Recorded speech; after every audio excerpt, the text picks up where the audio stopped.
Assalamualaikum warahmatullahi wabarakatuh. Di video kali ini, Bu Guru akan menyampaikan materi mata pelajaran IPS tentang jenis-jenis usaha ekonomi masyarakat dan penjelasan tugas PDR tanggal 10 Agustus tahun 2021. Tujuannya nanti anak-anak dapat menjelaskan jenis-jenis usaha ekonomi yang ada di sekitar kita. Jadi, kondisi geografis Indonesia itu beragam. Seperti di video Bu Guru sebelumnya, bahwa wilayah Indonesia ini terdiri dari wilayah daratan dan juga ada wilayah lautan. Di wilayah lautan itu terdapat banyak sumber dayanya seperti ikan, kerang, rumput laut, garam, dan lain-lain. Kemudian di darat pun ada dataran rendah, ada juga dataran tinggi. Jadi karena keberagaman kondisi geografis di Indonesia itu menyebabkan beragam pula jenis kegiatan ekonomi masyarakat. Keberagaman jenis usaha ekonomi ini disesuaikan dengan kondisi alam atau geografi suatu wilayah. Kegiatan ekonomi itu apa? Kegiatan ekonomi adalah semua kegiatan yang dilakukan manusia untuk memenuhi kebutuhan hidupnya. Jika dicermati, kegiatan ekonomi dilakukan dengan memanfaatkan sumber daya alam. Jadi, misalnya masyarakat di pesisir pantai itu menggunakan sumber daya alam yang ada di pesisir pantai. Misalnya, mereka melakukan usaha sebagai nelayan, itu menangkap ikan di laut, atau sebagai petani rumput laut, atau menambang garam, seperti itu. Pemanfaatan sumber daya alam tersebut dapat dilihat pada berbagai bidang usaha antara lain. 1. Bidang agraris, peternakan, perikanan, pertambangan, kehutanan, perdagangan, perindustrian, dan jasa. Kita bahas satu persatu. Jenis usaha di bidang agraris. Indonesia dikenal sebagai negara agraris. Sebutan ini disebabkan banyak penduduknya bermata pencaharian sebagai petani. Usaha agraris meliputi kegiatan pertanian dan perkebunan. Anak-anak di lingkungan sekolah kita ini banyak penduduknya atau masyarakatnya yang menanam cabai, menanam terong, menanam jahe. Itu adalah kegiatan pertanian. Jadi, di wilayah sekolah kita, masyarakatnya melakukan jenis usaha di bidang agraris. Kemudian bentuk kegiatan agraris adalah bercocok tanam dan memanen hasil pertanian. Hasil pertanian antara lain padi, jagung, ubi, kedelai, umbi-umbian, sayur-sayuran, dan lain-lain. Selanjutnya, jenis usaha di bidang peternakan. Peternakan adalah kegiatan usaha budidaya hewan yang diambil hasilnya. Jadi, para peternak itu beternak untuk diambil hasil peternakan yang bisa berupa daging, telur, susu, kulit, bahkan bulu hewan tersebut. Misalnya domba yang diambil bulunya untuk dijadikan kain. Peternakan dapat dibedakan sebagai berikut. Peternakan hewan kecil, misalnya kelinci, kambing, domba, dan biri-biri. Yang kedua adalah peternakan hewan besar, berupa sapi, kerbau, dan kuda. Kemudian yang ketiga adalah peternakan unggas, misalnya ayam, itik, burung, dan puyuh. Ada juga bebek yang diambil telurnya. Selanjutnya adalah usaha di bidang perikanan. Adalah kegiatan pembudidayaan ikan, air tawar, dan air laut. Secara umum, usaha perikanan dibedakan menjadi dua, yaitu perikanan darat dan perikanan laut. Perikanan darat yaitu usaha memelihara dan menangkap ikan di perairan darat. Perikanan darat terdiri atas perikanan air tawar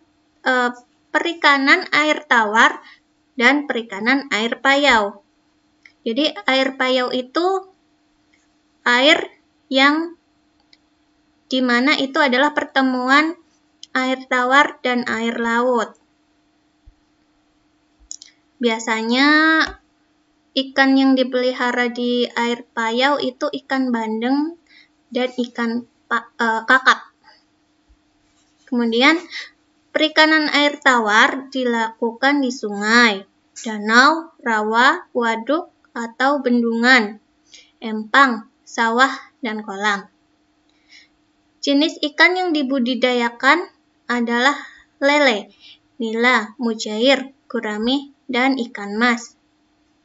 Perikanan air payau dilakukan di tambak di pinggir pantai. Jenis ikan yang dibudidayakan adalah bandeng dan ikan kakap. Kemudian yang kedua adalah perikanan air laut, yaitu usaha menangkap ikan di pantai atau di laut. Di Indonesia, usaha penangkapan ikan di laut dilakukan oleh nelayan. Kemudian jenis usaha selanjutnya di bidang pertambangan. Dilihat dari kondisi geologisnya, wilayah Indonesia mengandung banyak barang tambang. Potensi tambang yang melimpah hendaknya dimanfaatkan bagi kemakmuran masyarakat. Barang tambang dapat dibedakan sebagai berikut. Barang tambang mineral logam, misalnya emas, perak, tembaga, timah, bauksit, dan nikel. Kemudian barang tambang mineral non-logam, misalnya belerang, gipsum, marmer, dan batu gamping. Kemudian yang ketiga, barang tambang sumber energi, misalnya minyak bumi, batu bara, dan gas alam. Kemudian jenis usaha yang selanjutnya di bidang kehutanan. Hutan Indonesia berperan penting sebagai paru-paru dunia. Hutan juga berfungsi sebagai tempat berkembangnya berbagai fauna. Dari segi lingkungan, hutan menjadi daerah resapan air hujan. Sayangnya saat ini luas hutan Indonesia semakin sempit, tidak lagi terlihat seperti hamparan karpet hijau dari udara ketika melintasi wilayah Indonesia. Ini tidak lepas dari alih fungsi lahan hutan untuk kawasan permukiman dan perkebunan. Hasil hutan Indonesia antara lain kayu jati, meranti, ulin damar, dan rotan. Selanjutnya, jenis usaha selanjutnya di bidang perdagangan. Perdagangan adalah kegiatan membeli barang dagang dan menjualnya kembali kepada konsumen. Kita ambil contoh di lingkungan kita itu ada warung. Warung membeli barang dari suatu tempat, kemudian dijual lagi kepada konsumen untuk mengambil untung, menjual lagi di daerah si penjual gitu. Dan kegiatan perdagangan itu tidak mencakup satu daerah atau satu negara, tapi bisa juga antar negara, misalnya Indonesia dengan negara tetangga Malaysia. Dan kegiatan menjual barang ke luar negeri itu disebut ekspor. Ekspor adalah usaha menjual barang dari dalam negeri ke pasar luar negeri. Itu tadi, misalnya Indonesia menjual barang tambang ke Malaysia. Itu disebut ekspor. Sedangkan impor adalah usaha memasukkan barang dari negara lain ke pasar dalam negeri. Misalnya kita membeli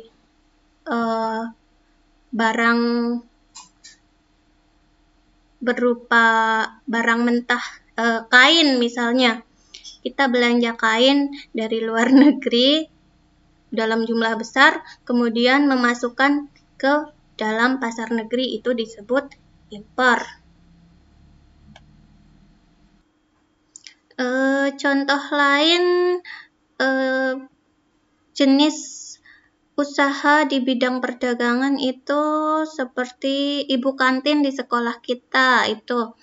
Jadi ibu kantin itu membeli barang dagangan dari luar daerah, kemudian menjual lagi di sekolah kita untuk dijual kepada kalian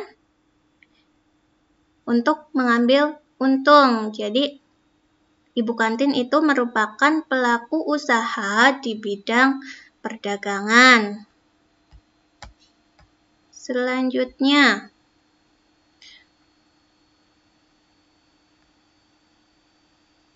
bidang perindustrian.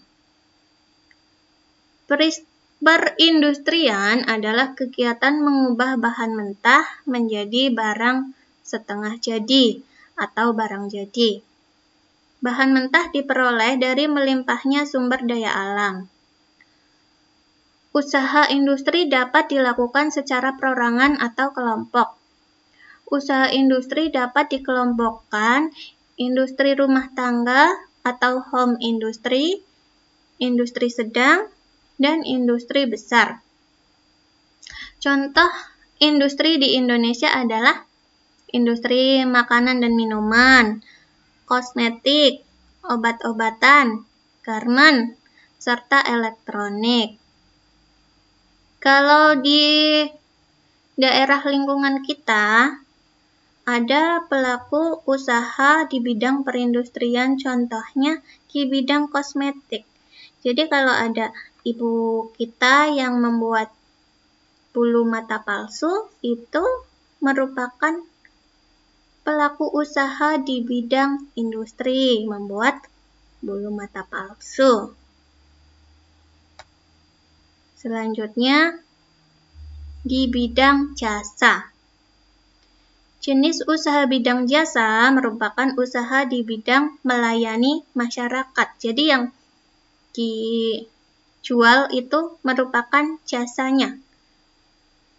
Contoh usaha jasa antara lain perbankan, keuangan, asuransi, kesehatan, pariwisata, transportasi, pendidikan, dan hukum. Jadi, Bu Guru sebagai guru itu melakukan jenis usaha di bidang jasa dalam bidang pendidikan.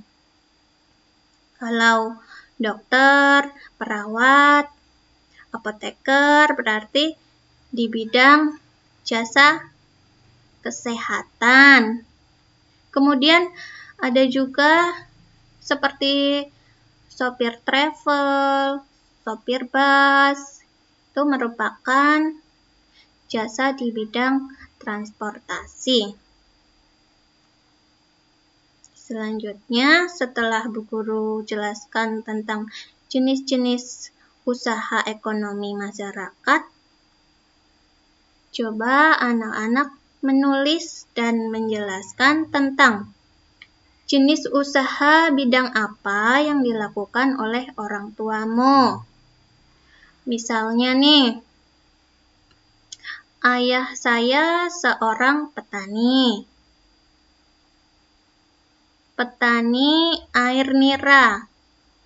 Jadi kamu jelaskan, setiap pagi ayah saya mengambil air nira di pohon kelapa. Lalu apakah air niranya itu langsung dijual atau diolah dulu menjadi gula merah baru kemudian dijual? Itu nanti kamu terangkan, tulis di buku tulis. Nah, anak-anak yang ingin mendalami materi bisa dibaca di buku tema 2 halaman 31 sampai 35 dan di halaman 39.